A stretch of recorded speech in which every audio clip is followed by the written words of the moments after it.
बिस्मिल्लाहिर्रहमानिर्रहीम। अस्सलाम वालेकुम। मैं उम्मीद करती हूँ कि आप सब खैर आफियत से होंगे और आप देख रहे हैं नज़ा जमशेद ऑफिशियल। मोजज़ा मेरे नबी का कह दिया तो हो गया, मोजज़ा मेरे नबी का कह दिया तो हो गया, आपने कतरे को दरिया कह दिया तो हो गया। प्यारे नबी पाक अलैहिस्सलातु वस्सलाम मक्का मुकरमा से मदीना मुनव्वरा तशरीफ़ ला रहे थे। रास्ते में आपको भूख लग गई तो आपने एक औरत के खैमे के पास आके फरमाया कि हमें भूख लगी है, हमें कुछ खाने के लिए पेश करो। तो उस औरत ने कहा कि मैं एक अरब की खातून हूँ और हम मेहमान नवाजी करके बहुत खुश होते हैं, मगर इत्तफ़ाक़ ऐसा है कि इस वक्त मेरे पास आपको देने के लिए कुछ भी नहीं। तो आप अलैहिस्सलातु वस्सलाम ने फरमाया वो जो सामने बकरी बंधी हुई है उसका दूध निकाल लूँ। तो कहने लगी कि ये तो बहुत कमज़ोर बकरी है, ये तो अपने रेवड़ के साथ जाने के काबिल भी नहीं है, इससे दूध कहाँ कैसे आएगा।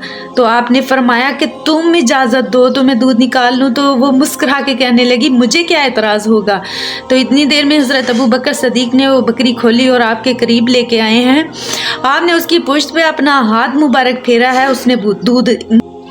आपने उम्मे माबद को फरमाया कि बर्तन लेके आओ, बर्तन लेके आई है, वो बर्तन दूध से भर गया। आपने फरमाया और बर्तन लेके आओ, वो और बर्तन लेके आई है और दूध से भर गया। यानी उम्मे माबद के जितने भी घर के बर्तन थे सारे दूध से भर गए। उस दूध को हज़रत अबू बकर सद्दीक ने भी पिया, प्यारे नबी पाक अलैहिस्सलातु वस्सलाम ने भी पिया और उस औरत उम्मे माबद ने भी पिया और उसके बच्चे ने भी पिया।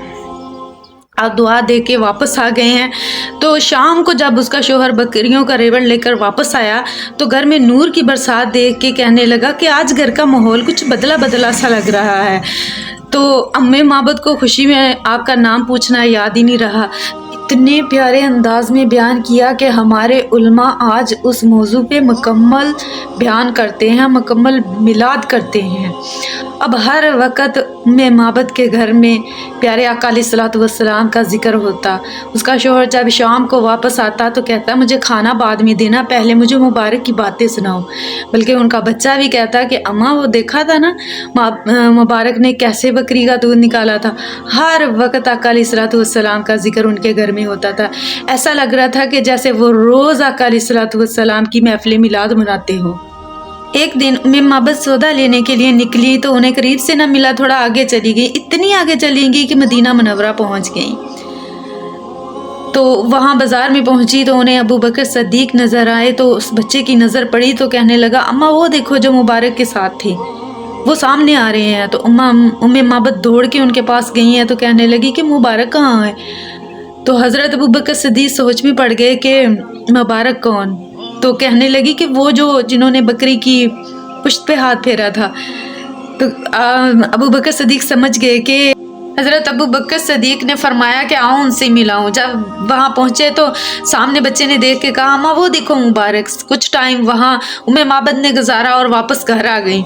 तो शाम को जब उसका शोहर घर आया तो कहने लगा कि घर का माहौल बता रहा है कि आज फिर मुबारक आए थे। तो कहने लगी वो नहीं आए, आज हम मिल के आए हैं। कहने लगा अच्छा कहाँ रहते हैं वो। कहने लगी कि जिन्हें दुनिया मोहम्मद कहती है वही तो मुबारक हैं, हम मुबारक से मिल के आए हैं। वो बकरी बहुत देर तक ज़िंदा रही और आप अलैहिस्सलातु वस्सलाम के विसाले पाक के बाद तक वो बकरी ज़िंदा रही। यानी अबू बकर सदीक के दौर तक वो बकरी ज़िंदा रही और इतना दूध देती थी कि हमसाए भी लेके जाया करते थे।